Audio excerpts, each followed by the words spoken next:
Mhm. So, welcome back to Night Flight. Today, my guest is Troy Mclachlan, and we are going to talk about the conflict and the war in Gaza, in Israel, and what we know so far. And then in the second hour, we will go a little bit more into, the esoteric and alternative perspectives of the entire situation and the history behind it. So, Troy, welcome back. Oh, it's great to be back. So, yeah, a very unfortunate subject. I have to say, when last Saturday morning, when I heard the first reports of this really barbaric attack that Hamas did in Israel, one of, I guess a lot of people had that thought. How did that happen? How in the world can, the Mossad miss that? Is that total negligence? Is it something else? Is it, I really don't get it. Right. Yeah, I think that's, the shades of 9/11 with the American thing. How is it that in combination, effectively the three most powerful intelligence services in the world, CIA, MI6, and Mossad, combined with all their knowledge and so on like that, were able to miss such a thing? There are only really two answers. They either have become so corrupted and complacent in where they are at the moment, or they did it on purpose. They didn't miss it. They were happy to let this go ahead for whatever reasons one can find out.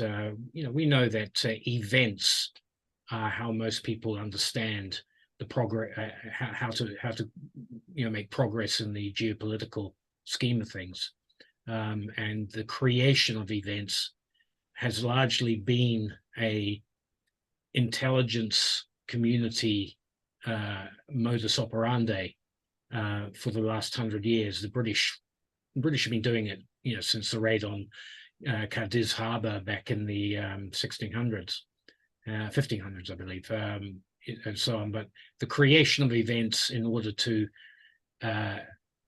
massage public opinion towards a certain idea, a certain way of thinking, it's just simply Hegelian, Hegel's dialect in operation. And I think most people who follow even moderately closely what's going in the Middle East, nobody was surprised that something like this was going to happen. It was just a matter of when. So for intelligence services and people to say who could have seen it coming, we get the same thing in the economic markets. It's pretty damned obvious that you're going to have a financial crash of orders of magnitude when certain things happen. And when it happens, everybody turns around. Who could have seen it coming? Everybody has this attitude, well, they're applying the same, same sort of head in the sand way of thinking when it comes to what happened last weekend. One could say in this sort of instant gratification world that we live in today, where you have the nonsense machines of social media entertaining us on a scale that Hollywood couldn't even dreamed of, way back. People tend to forget that the Middle Eastern situation has had barbaric episodes, quite literally since the Turkish Caliphate was driven out of Palestine by the British in the First World War, and then the Balfour Declaration. I mean, in 1940, I think it was the SS Patria was blown up with the death of 279 Jewish, what do you call them? So illegal immigrants trying to get into the British Mandate at the time. And the ship was blown up in Jaffa Harbour. And no less a person than Menachem Begin would later on claim, yeah, we had to do it. We had to stop that ship from being driven out. We had to create a situation where there was sympathy for the Jewish plight. So, you know, a founding father of the state of Israel and later on prime minister and also Nobel Peace Prize winner admitted to the killing of 279 of his own people in order to achieve geopolitical objectives in the creation of the Israeli state. And that's back in 1940. You know, you're still 8 years away before you have Israeli independence being proclaimed. And so how can I put it? The culture of violence. I worked with a cameraman in New Zealand who was Jewish, and he'd been born. I think he was born in 1947. So he was a baby, and he was born in Egypt, in Cairo, and his family can remember, you know, the atrocities that were perpetrated on Jews by the Egyptians in reaction to the 1948 war. You know, they never saw anything, but he said they had heard the stories of Egyptians throwing Israelis out windows and things like that because of the conflict that was over there. And so the level of violence that we've seen in the last week, as bad as it seems, is actually, and it's tragic to say, it's a matter of course, you know, in the last 100 years, certainly since 1948. But there was a lot of nonsense going on, a lot of killing and so on in the interwar years. There was a lot of, you know, the British absolutely botched the whole thing.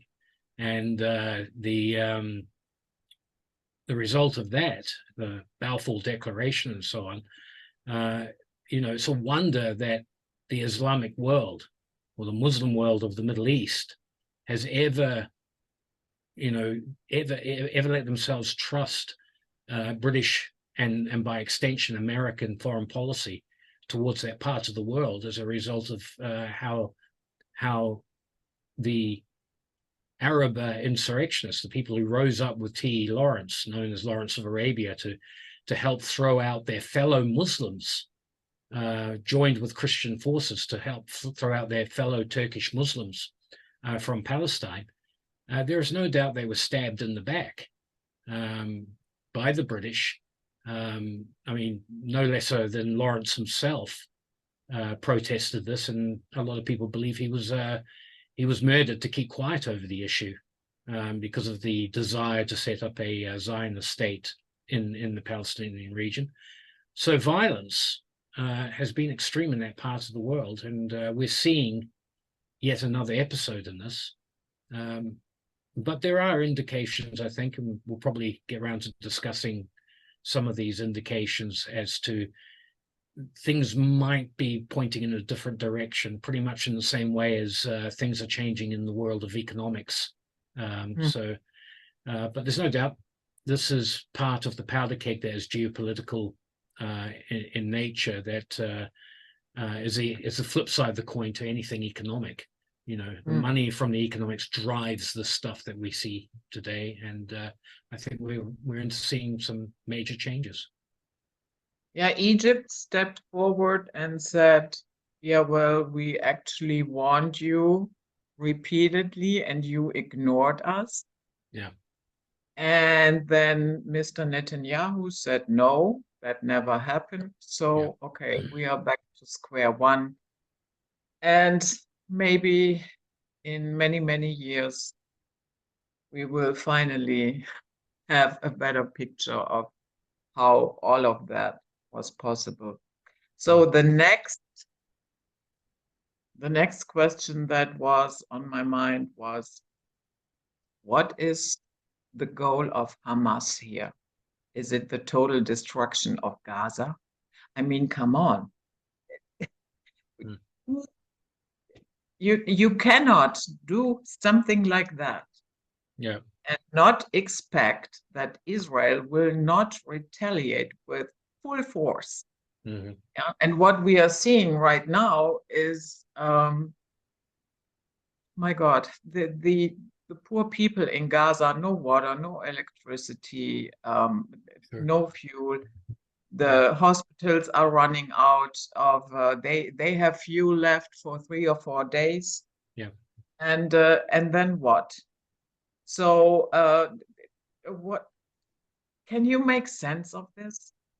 You can't. You know what Israel is proposing in terms of collective punishment of the Palestinian people caught up in Gaza amounts to, in any other conflict, a war crime. You know the cutting off of food, uh, cutting off of power, this sort of thing. Hamas, for its part, has had years and has probably um, secretly. I would not be surprised if under Gaza there is an absolute rabbit warren of bunkers and so on that can survive any conventional bombing. Yeah. Made by the Israelis and so on. And given the martyr mentality that many Muslims adopt as part of their interpretation of Islam and so on, the idea of turning Gaza into a Stalingrad for the Israelis is very appealing, in terms of bogging them down. Because, this is one of the things, is the destruction that you've seen in Gaza at the moment. It just, for any land incursion by a military, just anybody who has done even a modicum of military research knows this is the worst possible environment to send a ground force into and expect to do well.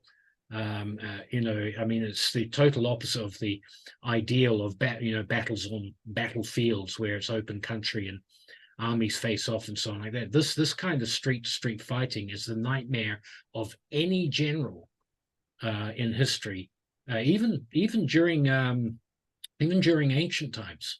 The destruction of the temple by the Romans in Jerusalem was akin to street fighting of the kind that Gaza, sort of promises to produce, and if the Israelis decide to sort of level it and sort of go in that way. So Hamas,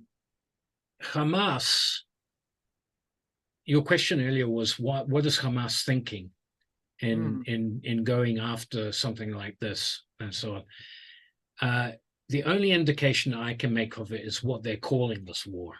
They're calling it the Al-Aqsa Flood or the Al-Aqsa Operation or something along those lines, which means they're linking it to events in Jerusalem, not in Gaza as such. And what we're seeing with the rise of Likud, power in the Israeli parliament, and the hardline religionists of Israel and so on, is, I think, what we're seeing is a crescendo reaching its climax over the Temple Mount.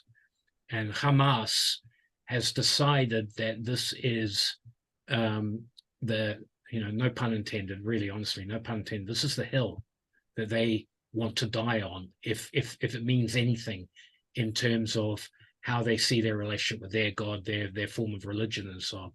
So, if fighting the infidel Jews is going to get you martyrdom into paradise and so on, that includes all the people who are caught there, the children who will die and so on along those lines. And I think that that they're fully willing to make that kind of commitment, that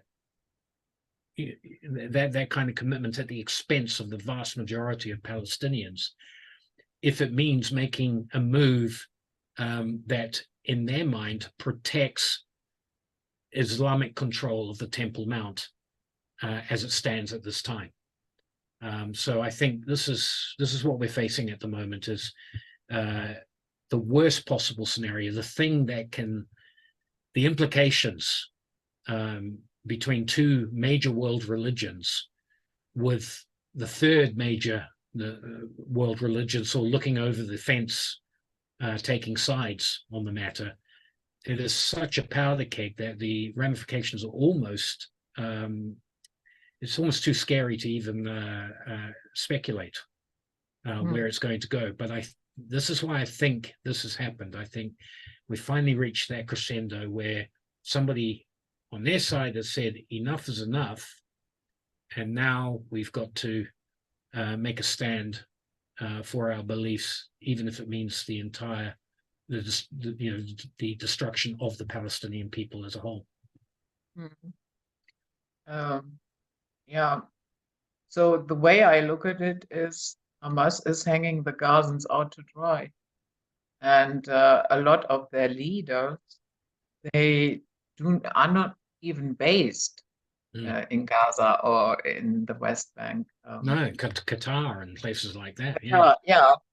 Ismail Haniyeh, for instance, he lives in Qatar. His children are running a very lucrative real estate agency, and he's flying in private jets, lives in 5-star hotels. Yeah, and the Gazans are sitting there, no food, no water. Yeah, they're pawns. They're total pawns. And they always have been. They've always been the forgotten element of the Arab world, because the Arab world didn't want them, in terms of refugee status. They became pariahs in Lebanon during the 1970s and the 80s. It's a terrible situation for the stateless people that literally, they are the front line in of themselves in this ongoing conflict between Judaism and Islam for control of the holy sites of those religions. And yeah, it's a terrible shame. I don't know how pervasive the control of Hamas is in Gaza, in terms of, are they a captive people themselves, living under a mafia-like existence with Hamas, having a gun pointed at their heads, or if they themselves are so blinded by decades of conflict with Israel and because a lot of the people living there are the people who've grown up, who've seen relatives and family killed in the various conflicts between the Israeli state and the Palestinians since the 1940s. And so it's their grandchildren, their children, who are there in Gaza. So does Hamas actually enjoy genuine support from these people or not? For us sitting outside of the Middle East and so on, it's almost an impossible thing to quantify. But at the end of the day, no matter what somebody's religious beliefs are or whatever, no one likes the idea of being obliterated and turned into red mist by bombings and military activity, by these sorts of killings. And it's just a tragic situation that they find themselves in. I dug up some numbers from an opinion poll that was, I guess it was done in 2021, and 62% of the Gazans wanted to uphold the ceasefire with Israel. 50% wanted Hamas to stop demanding the destruction of Israel. And 70% of Palestinians were in favor of the Palestinian Authority over the Hamas. So that says a lot. Plus, Hamas came into power in 2006. Since then, there have been no elections for 18 years. So if Hamas is so popular, why not hold elections? Yeah. No, I think you put it very succinctly as to what the base of their power is. It's might. It's not the legitimacy of democracy as we understand it. And I'll be honest, I think they hide behind Islam as one of their motives for what they do. It's without I think it's very telling that the old style Palestinian Liberation Organization that was so infamous for the plane hijackings and things during the 70s, Yasser Arafat's lot and so on, they are deadly enemies of Hamas. What's left of them. So pick one that you think is representative. I've got to say on that point that the footage that I have seen of Hamas fighters, obvious Hamas fighters, I've seen a lot of non-Palestinian ethnic people amongst them. I've seen a lot of people, obviously, with an African background, a lot of people who are of obvious European descent. They are not your classic Palestinian ethnic group of people. Now, they're a minority of the fighters, but I think that, Hamas has been a gathering ground for all of these so-called jihadi organizations, whether it's ISIS or whatever that have popped up over the years.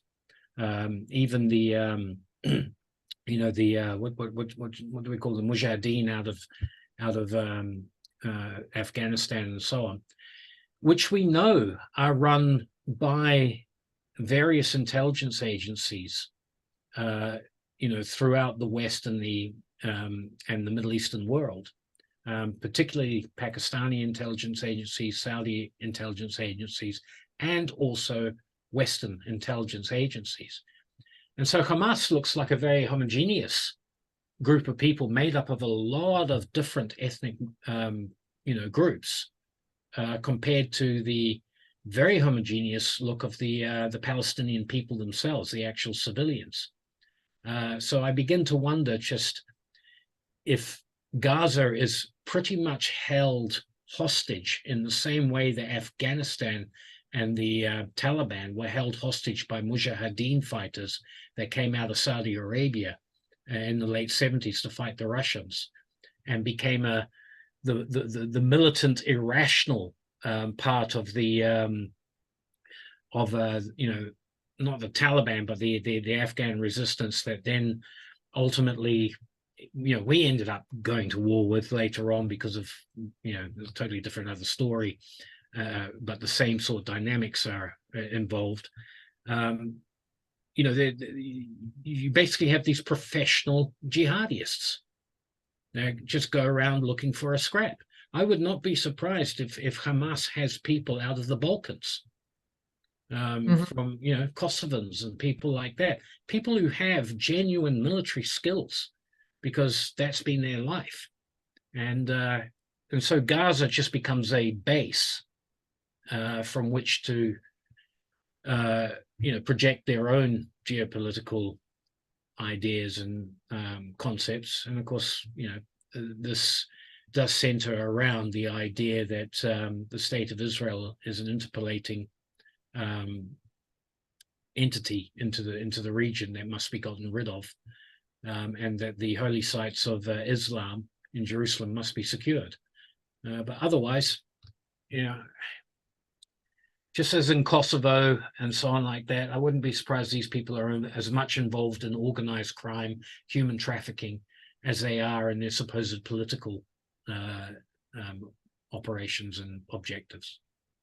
Yeah. And even within the leadership of Hamas, there appears to be, a split. For instance, one leader, Ali Barakeh, he gave an interview and said that only a handful of people in the leadership knew about this attack, that it was coming, that not everybody has been informed, and that not everybody would have been on board. So that is the only snippet that I have in that context. But I'm asking myself, my goodness, what is going on there? Is there within the leadership a faction that is even more radical, that is trying to take over the other ones, is not even informing them what they are going to do. And yeah. Well, I have no doubt that there's factionalism in Yeah. these kinds of organizations. It's just goes without saying. I mean, a lot of people have this very simplistic idea. It's Jews versus Arab Muslims and so on like that. But the Muslim world is as fractious as the Christian world. When you think of the schisms that have taken place in European Christianity and the wars that have come out of that, well, it's wrong to call it a rich history, but Islam has just as rich a history of that kind of factional infighting amongst itself. So why not in the modern world, where, to be perfectly honest, a lot of people who get involved in these geopolitical ideas, they're either fanatics driven by a very simplistic idea of what they think is their religion, or they are opportunists jumping onto a cause that they think they can profit from, or satisfy a bloodlust by being involved, and they pay lip service to the religion that they're involved in. I can talk about the factional infighting that has taken place with the Irish Republican Army. Supposedly all of them want the British out of Ireland, but there's been some horrific stuff that's gone on in terms of one-on-one faction-on-faction fighting within the Irish Republican Army. And I would have no doubt that there is that aspect within Hamas, that some people, who knows, maybe this is the way to purge out the moderates, if there is such a thing as a Hamas moderate from the group. The only other explanation for that, Judith, is that it's just a form of disingenuous propaganda to hedge one's bets for the future. Oh, well, those were the barbarians that cut off babies' heads, or whatever sort of comes out as a result. We're the new guys and so on like that. So when these things get real, people play these kinds of games. They hedge their bets. And I think as you were saying, they live a pretty comfortable life out in Qatar. And probably, as with a lot of these kinds of organizations, when the leadership gets rich and fat, they don't want to necessarily rock the boat. What they want is a continued cycle of what gives them the power and the wealth that they have at this time. Like I say as well, the politics of all this belies the fact that the Middle East has always been a massive organized crime center throughout history.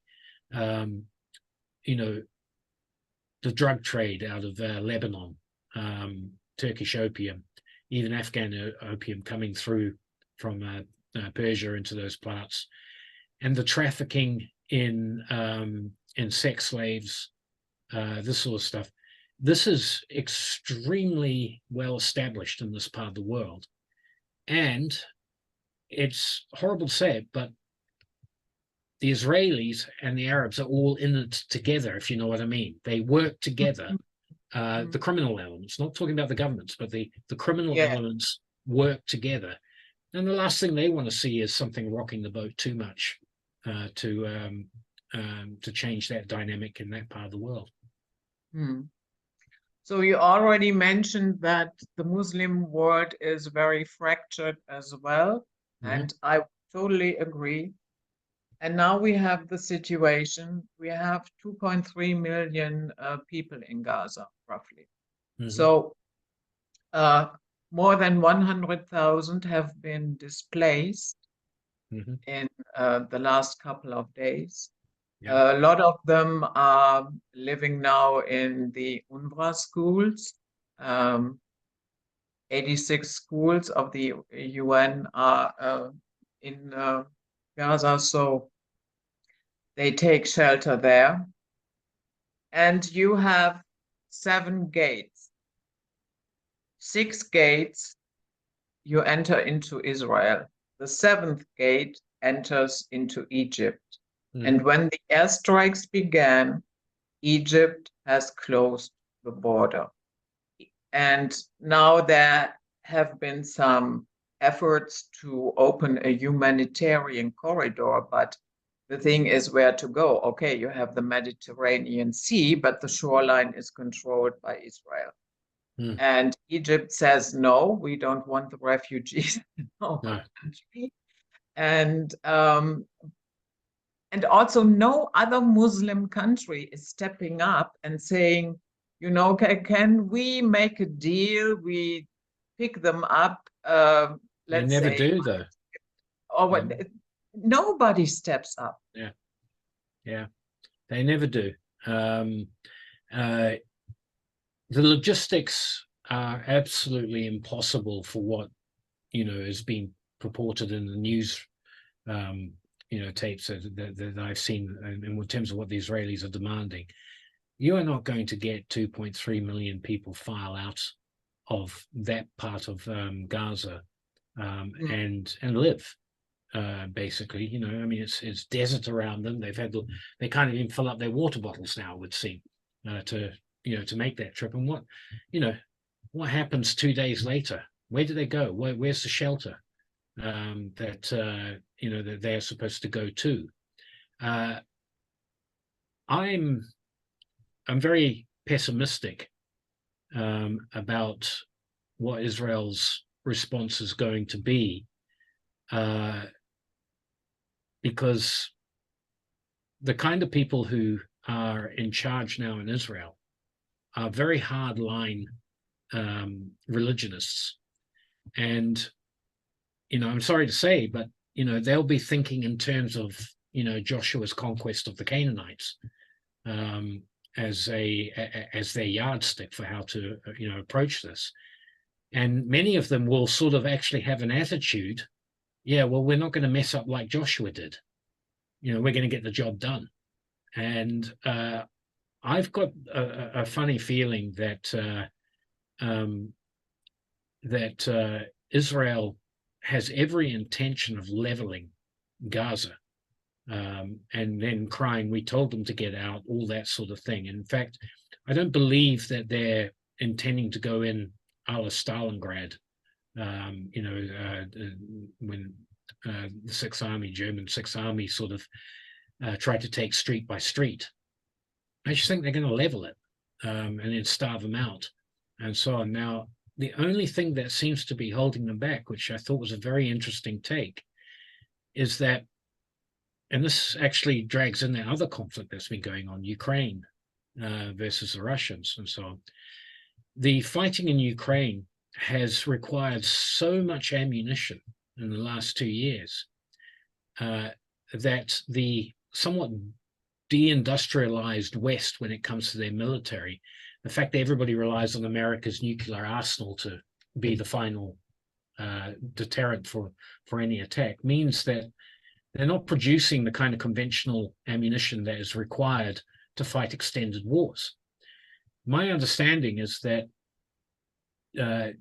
Israel has always had a cache of ammunition, weapons, but as we know, a gun is useless without its ammunition, except to bash somebody over the head with it. But in terms of its purpose, you've got to have the ammunition. So they've had a massive cache of ammunition in Israel, and I can't say that I've been able to confirm this or whatever, but a lot of that ammunition has been shipped to Ukraine to help in the fight against the Russians, simply because it's the kind of ammunition that fits the weapons that the Ukrainians have been given to fight against the Russians once all their old Soviet stuff sort of went on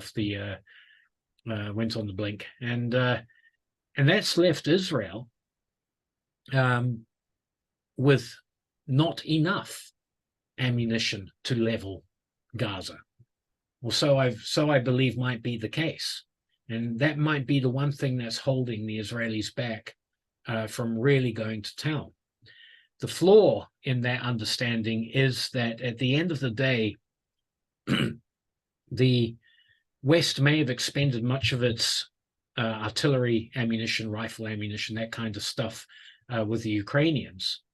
But they are certainly not short of bombs. All right, they can be delivered by aircraft. And of course, there is absolutely no anti-aircraft defense that Gaza can call upon to, in other words, the Israeli Air Force, if it wanted to, could load up with every explosive ordnance that they could get their hands on and just fly freely back and forth over Gaza, leveling it. But, there is a sort of small amount of hope that the Israelis might be forced to delay things because of their current situation with ammunition, thanks to, topping up the ammunition stores of the Ukrainians, which would be quite an irony if it was the case. But I can't confirm that one way or the other, but I'm just saying that as a matter of interest. Mm-hmm. Yeah. So what I also found shocking is the reaction to it. And on both sides of the aisle, at rallies and protests, people are openly calling for genocide. Yeah. And all the while thinking they are the good guys. Oh, yeah. Yeah. I don't know what to say. Haven't we learned anything? I mean, by default, you are not the good guy if you're calling for genocide. No. The annihilation of this and that. Yeah. So what is going on there? Have we so devolved that we can no longer comprehend complex and convoluted situations? I don't think it's a matter of devolving. I don't think we ever really came out of that kind of thinking. Even though the world underwent the European Enlightenment, the American Revolution, the move into secularism throughout the world and so on. I mean, just in the last 100 years, there has actually been genocide, let alone calls for it. So it pops up everywhere. Rwanda was probably the most recent one. I can remember when a Burmese woman, Aung Suu Kyi, I think her name was, she was the darling of, sort of the female Gandhi for, all the things, and now, she's another one that has sort of called for a genocide of the Muslim population in parts of Burma to sort things out there and such. So, Rwanda was recently a genocide. We know the history of genocide in Europe, Second World War, the Turkish genocide of the Armenians, the forms of genocide that were perpetrated on a political basis rather than a racial basis, like happened in Ukraine, the Holodomor, starvation of the Ukrainians during the 1930s. Genocide is something that lurks and happens anyway, even in our, supposedly enlightened world that we live in.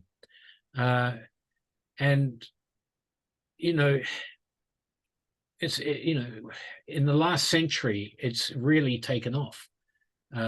Cambodia, China, these places have all had forms of genocide that boggle the mind in terms of the numbers. Soviet Union with Stalin's purges and so on. The modern political, the main streams of political thought of the last 150 years have produced more killing than at any time in human history. The talk that we've devolved and so on like that seems to me that we've just simply changed our perspective. Rather than doing it for a religious symbol, we're doing it for a political symbol a lot of the time. But what we're talking about today, of course, is heavily imbued with religious ramifications and justifications and approaches. So, you know, if you mix up virulent politics with religions, I think you really have got a terrible situation on your hands. But no, I think personally, when genocides happen, I'm 57, so I've seen news reports while I've lived on this planet. There has been the Chinese Cultural Revolution that resulted in 30 million deaths. There's been the Cambodian genocide. There's been the Rwandan genocide.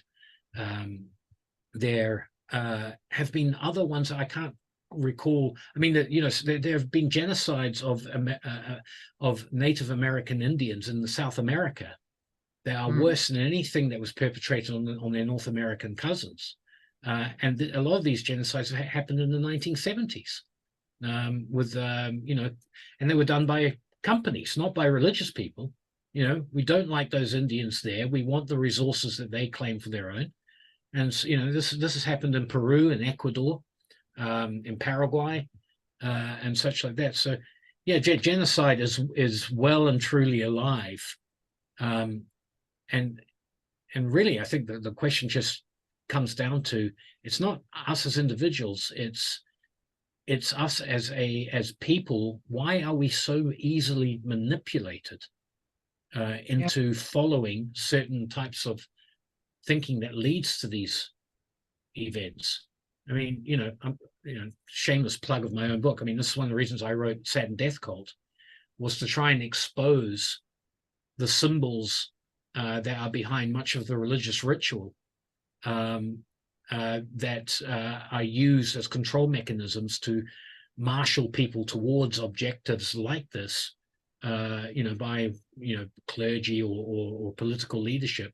You know, my objective was to show people that once you understand the origins of these things, then you can free yourself from being triggered by the use of such symbols and subsequently manipulated, you know, down a road, you know, towards whatever barbaric plan some people have. And the only other thing I can add to that is there's a lot of money to be made in genocide. Yeah, unfortunately, you are correct. Yeah. And also, when I look at this, I mean, the divide and conquer game has been going on here for thousands of years. Yeah. So, but I think in 2020, it got, since then, it reached another quality. And what I mean by that, we had the problem with the microbe, and then we already saw calls for, you know, the shunning of entire groups of people based on their medical status. Yeah. So then, and a lot of people were on board with that. Yeah. So, and then we had Ukraine and Russia, and we still have another wonderful opportunity to pick a side, and get emotionally riled up. Yeah. Now we have Israel. That to me is in this, you know, 3 times the charm. You know, that is the cherry on the cake. And the emotions are even boiling over completely. And why don't we see that? Because at the end of the day, Troy, the boys and girls behind the curtain, the ones that are not elected, they are pulling the strings on both sides. So what is even the point of picking a side?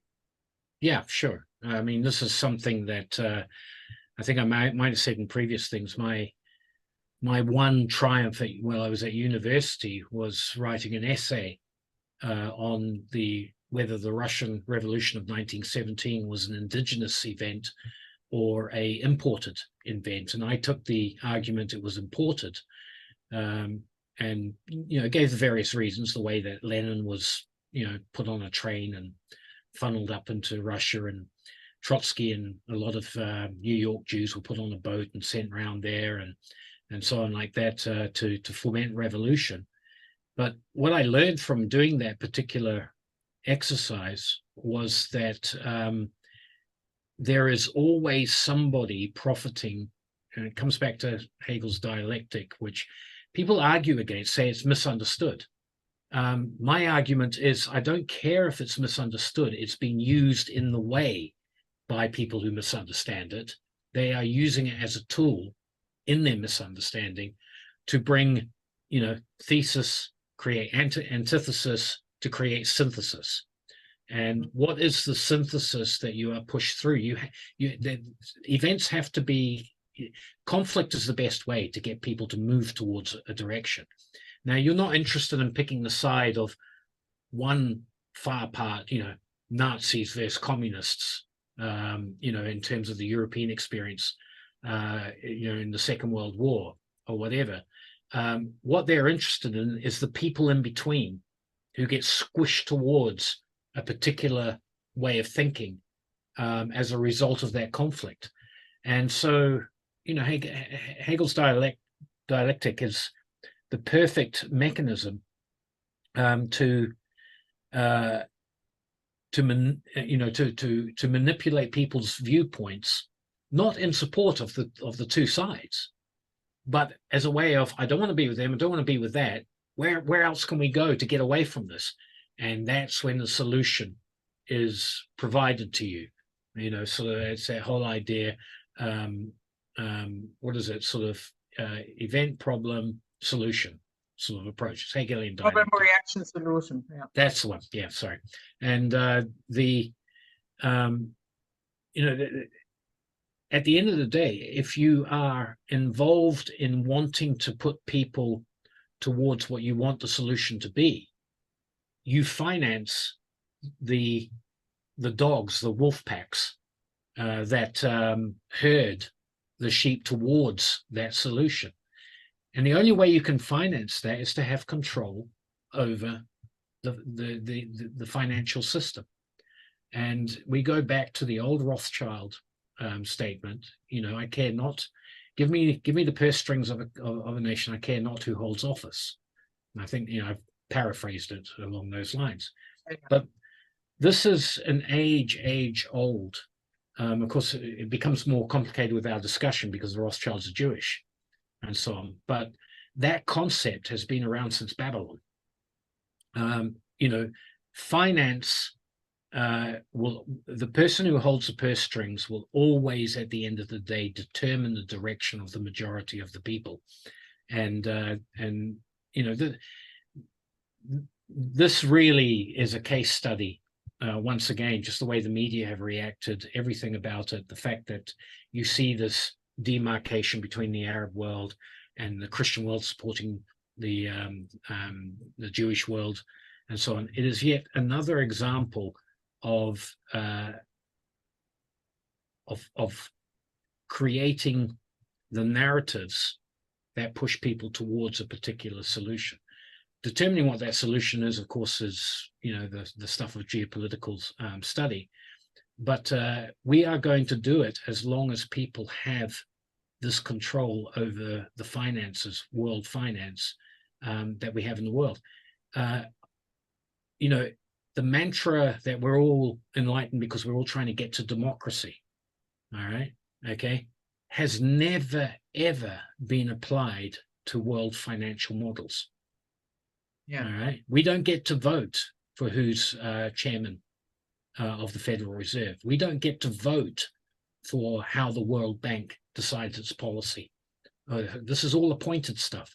And again, in my own book, if there was one thing that I wanted people to go away with, is that the single most evil institution that has led to genocides, has led to conflicts around the world, has been the desire to control the coining of money by small groups of elites who effectively see that as the and it is the most effective way to enslave entire populations without them realizing that they are actually enslaved by a particular group, this hidden kingdom of merchants or merchant bankers that has existed since ancient Babylon in one form or another.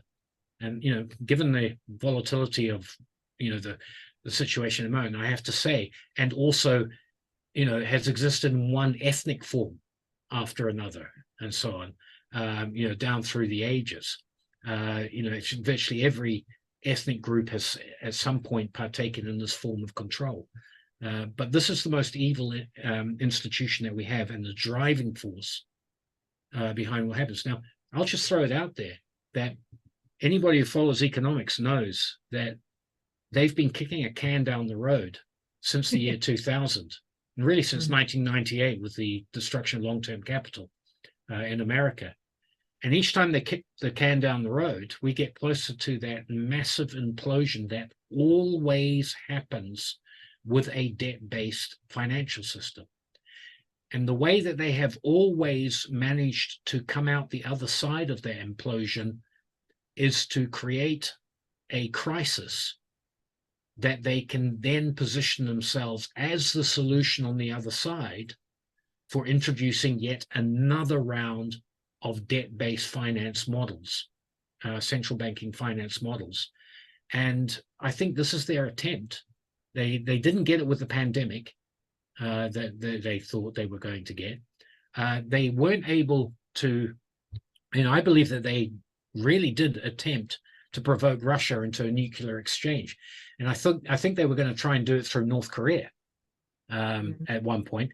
It didn't work. The pandemic didn't create, the ideal is you have a war which creates famine, which creates pandemic, massive loss of life.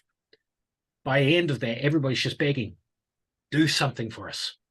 Give us something we can, whatever. And that's when the bankers move in and say, well, we're going to introduce the system because it is a system that works very well at the beginning. For us.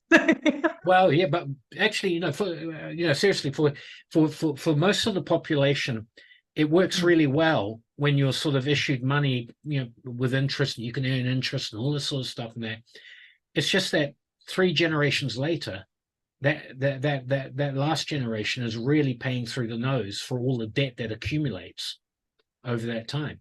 And that debt accumulation creates a failed part of every society that often through no fault of their own, they can't finance their debts anymore. There just isn't the access to capital or resources or anything like that. And so they go under, and that breeds resentment and ultimately revolution. And every 400 years or so, you get a real big turning in terms of, global society. But every 70 to 100 years, there's always an economic crash, and they position themselves to come in. You can almost go back in history, on that basis of those increments and so on, and see where it's happened and such. Even in the time of Christ, the Romans in 33 AD at Christ's crucifixion, the Romans underwent one of the greatest financial crises in world history, and so on. I personally believe that the stories of Christ driving out the merchants from the temple, the money changers as they call them, is more to do with the overall financial situation of the Roman Empire at that time than it is about knocking over a few kiosks in the courtyard. There were implications on the financial level that created one of the greatest financial destructive moments in history. But this just keeps going on. It goes on. It's always been my hope that we might actually have arrived at a point in history where something will happen where they won't be able to reinstitute their systems and build again. But we'll see. I've expected them to attempt to create the kind of conflict that allows them to go, well, if it wasn't for this world war, everything would have been fine. So now we're going to restart again, and instead of calling it the Bank of Basel, we're going to we're going to call it the global World Bank or something like that. And you know, here's your first loan, but at the end of the year, I want 10% back. You know, so, and the process starts again. Yeah. Yeah. Speaking of finances, I also was interested in what type of finances Hamas gets. And it's quite interesting. So Hamas, of course, collects taxes from goods that come in via Egypt. And in 2021, that was worth $12 million per month. Per month. Per month, yeah. And Iran gives $100 million every year to Hamas. Yeah. And Qatar, the total support of Qatar has been $1 billion so far. So you mean all these funds in are being, in total. Yeah. All these funds are being handled by Hamas, nobody else. Yeah. And as far as I can see, they have never done anything useful for the Palestinian people with it. They certainly didn't, you know, build up the infrastructure or, you know, anything that would better their day-to-day lives. Yeah. So, and now I kind of understand why they are jetting around in their private jets and living in five-star hotels. And I guess the rest goes into what? Weapons, or does it go into their private coffers? It goes into investments, I'm sure, of some nature. You know, once again, I would say that you know, the financial stats that you labeled there probably also do not take into account the actual criminal proceeds. Yeah, of course. Yeah, that is organized not crime. public. Yeah, That and is I would not public statistics. Yeah, and you know, so you know, there's always this aspect of people, you know, at the top who gain a lifestyle. Again, in my book, I, you know, and in conversations that we've had in the past related to my book, you know, I'd always sort of point out that my idea of elites in terms of occult thinking, in terms of all this sort of idea, is that they desire to live a golden age paradise life now. And the best way to do that is to have everybody working for them. So slavery in some form or another, whether it is chattel, whether it is economic, you know, financial slavery and so on, has always been their objective at the end of the day. And Hamas's leadership can be bought off, just like anybody's leadership can be bought off. And you know, the 20th century, since you could go back to the institution of the Bank of England, because in my opinion, the most evil geopolitical center on the planet is the City of London, that square mile where all the banks are kept. And they control all the financial side of things, you know, within the Western financial system and so on. So you can go back to the establishment of the Bank of England.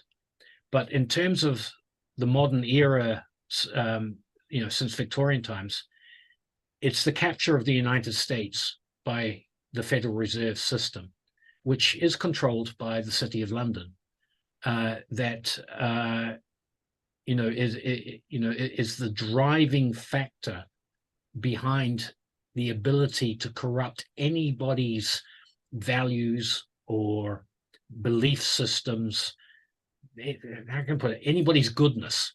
All right. So you can start off as a revolutionary who wants to help the people, and you can be bought off because you get to help your family be rich first. They know how to do it. They've had so much practice in buying people off. That's how, you know, bribery and corruption is one of their biggest things. And if they can't get you with that, they'll get you, they'll extort you through blackmail.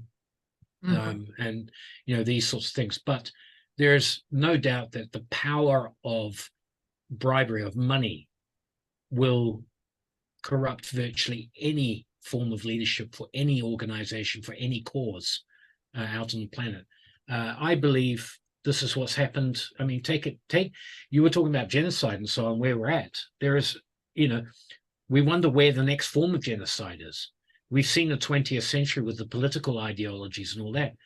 But we have a quasi-religion called climate change that is going around the world. And these people openly advocate for the reduction of the human population. And some people want it down to 500 million. They openly do this. This is not quiet and so on, whatever. We've gone through a period of the last 5 years where I've had a lot of radio, a lot of internet interviews with people because of the sudden possible fear that maybe this COVID thing was the first way of realizing that form of genocide of the world population. So people are openly advocating the reduction of 6.5 billion people over the next 2 generations because of this idea that the planet is going to fry.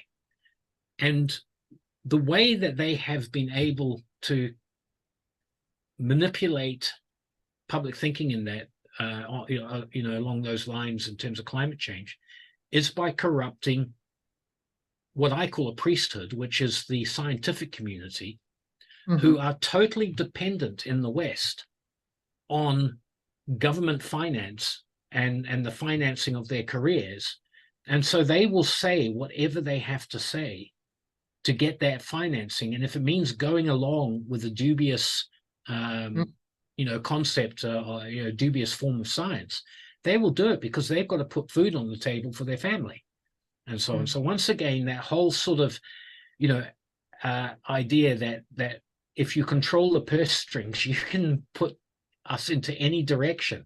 So in 20 years, we're probably going to see genocides that have nothing to do with people being burned at the stake for their pagan ideas or being gassed because they're Jewish or or anything like that.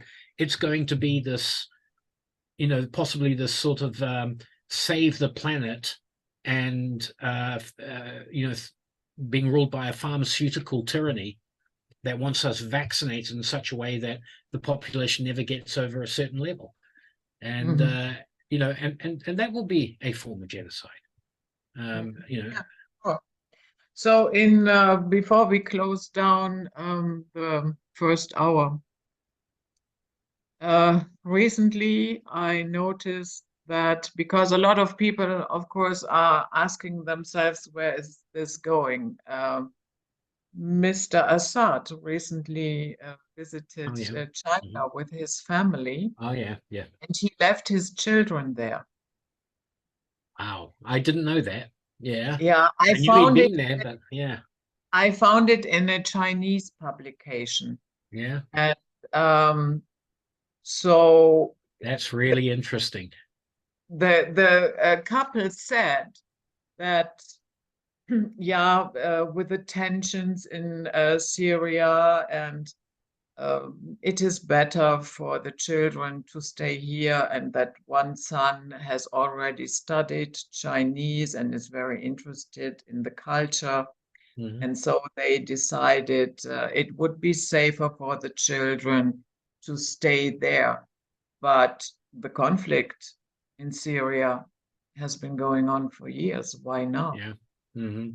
Yeah, that's fascinating. I didn't know that, and that says a lot. When, I think Assad has probably been the most targeted head of state in the last 10 years. Probably even more so than Gaddafi, who they actually got. But I think Assad, talk about being a survivor. You just got to sort of merit that. The other thing about Assad, of course, he's from the Alawite branch of Islam, which has always been very tolerant of Christian and Jewish, sort of practices and things like that. In fact, they've been the great protectors through the various caliphates over the centuries of Christian and Jewish rights and stuff like that. I don't know. I find that yeah, I do. That says so much to me that Yeah, to me as well. he believes something is coming. Mm, And his connections in with Putin, because I think the Russians are still there doing a lot of the help propping up his governments and so on. mm, Yeah, that could speak of of a what's an escalation and a widening mm, of things, and that comes to the Golan Heights and all through that time period with ISIS and what was happening in Syria, where they were. I mean, talk about a devastated country. And thousands of dead, and you got the Kurds up in the north and so on. But the Israelis were sending over bombing missions quite regularly, mm, destroying parts of Damascus and these places and so on mm. like that. So yeah, Golan Heights, and yeah, no, that's a Yeah, very interesting piece of information. yeah. I said it as well. I don't have a good feeling about this. Yeah, Very, very different than with COVID and the Ukraine conflict. And, mm, yeah, this time I feel anxiety. Mm, right. Mm. yeah. Okay, so that was the public hour, and we see you all next time, and we will see the patrons on the other side.